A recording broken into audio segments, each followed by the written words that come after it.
Hello everyone, moving forward to the next one, in which we'll learn how to make this beautiful girl who is one hand is at the upper side and one in the down, and who is a sea mermaid. We will start by creating her beautiful face and body and complete it.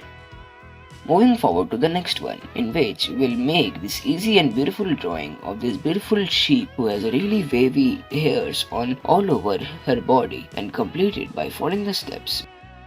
Moving forward to the next one, in which we will make this easy drawing of this beautiful rose, which is a really easy one to make and can be easily learned by kids and adults too. We'll make these leaves and stems too.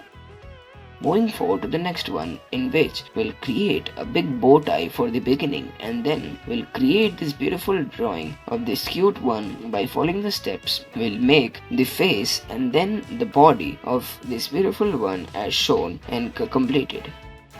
Moving forward to the next one, in which we'll write 4 twos and create them into 2 birds who are not facing each other or facing on the opposite side of each other and standing on a branch. Thank you for watching the video.